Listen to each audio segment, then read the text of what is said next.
सारनाथ में विदेश से पैसा मुख्य रूप से पर्यटन और सांस्कृतिक संरक्षण के लिए आता है। सारनाथ एक प्रसिद्ध बौद्ध तीर्थ स्थल है जहां गौतम बुद्ध ने अपना पहला उपदेश दिया था। इसके कारण यह स्थान बौद्ध धर्म के अनुयायियों और इतिहास प्रेमियों के लिए एक प्रमुख आकर्षण केंद्र बन गया है। विदेशी पर्यटक यहां बौद्ध धर्म के ऐतिहासिक स्थलों को देखने के लिए आते हैं, जिससे पर्यटन उद्योग को बढ़ावा मिलता है। इसके अलावा कई अंतर्राष्ट्रीय संगठन और विदेशी बौद्ध समुदाय भी सारनाथ में धरोहर स्थलों के संरक्षण और विकास में योगदान करते हैं। ये फंड आमतौर पर बौद्ध स्थलों के पुनर्निर्माण, शोध कार्यों, म्यूजियम के रखरखाव और बौद्ध शिक्षा के प्रचार प्रसार के लिए उपयोग किए जाते हैं। सारनाथ में विदेश से पैसा आने के कई कारण हो सकते हैं, जिनमें मुख्यतः निम्नलिखित शामिल हैं। एक, धार्मिक और पर्यटन स्थल। सारनाथ भगवान बुद्ध के जीवन से जुड़ा एक महत्वपूर्ण स्थान है, जहां उन्होंने अपना पहला उपदेश दिया था।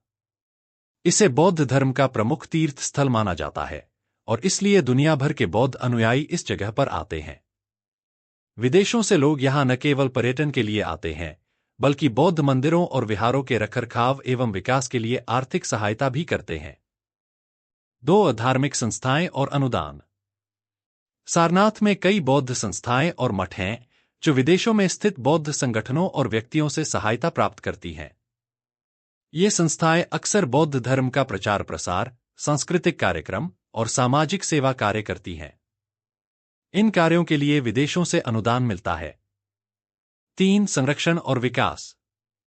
भारत सरकार और अंतर्राष्ट्रीय संस्थाएं जैसे यूनेस्को इस ऐतिहासिक धरोहर के संरक्षण के लिए फंड देती हैं। विदेशों से आने वाले फंड का उपयोग मंदिरों, स्मारकों और संग्रहालयों के संरक्षण और पुनरुद्धार के लिए किया जाता है। 4, विदेशी पर्यटक। सारनाथ हर साल बड़ी संख्या में विदेशी पर्यटकों को आकर्षित करता है, जो यहां पर पर्यटन उद्योग में योगदान देते हैं। ये पर्यटक यहां होटल, गाइड, भोजन और अन्य सेवाओं पर खर्च करते हैं, जिससे स्थानीय अर्थव्यवस्था को लाभ होता है। इस प्रकार सारनाथ में विदेश से आने वाला पैसा धार्मिक, सांस्कृतिक और पर्यटन से जुड़े कारणों से आता है।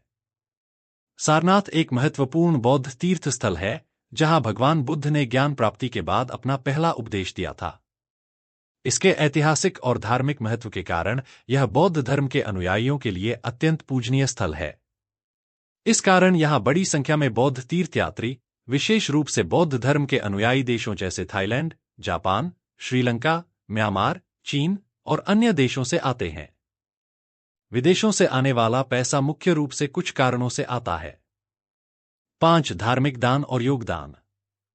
बौद्ध धर्म के अनुयायी और बौद्ध संगठन सारनाथ में धार्मिक स्थल और मठों के रखरखाव और विकास के लिए नियमित रूप से दान देते हैं। 2, पर्यटन विकास। सारनाथ एक प्रमुख पर्यटन स्थल भी है और पर्यटन को बढ़ावा देने के लिए अंतर्राष्ट्रीय संगठनों, विदेशी सरकारों और व्यक्तिगत दानदाताओं से फंड मिलता है। 6, सांस्कृतिक और शैक्षिक सहयोग। कई अंतर्राष्ट्रीय बौद्ध संस्थान और विश्वविद्यालय जो बौद्ध अध्ययन और अनुसंधान करते हैं, सारनाथ में संस्थाओं और शोध कार्यों को बढ़ावा देने के लिए वित्तीय सहायता प्रदान करते हैं। इन कारणों से सारनाथ में विदेशों से वित्तीय सहायता प्राप्त होती है, जो कि यहां के सांस्कृतिक, धार्मिक और शैक्षिक विकास में सहायक होती है।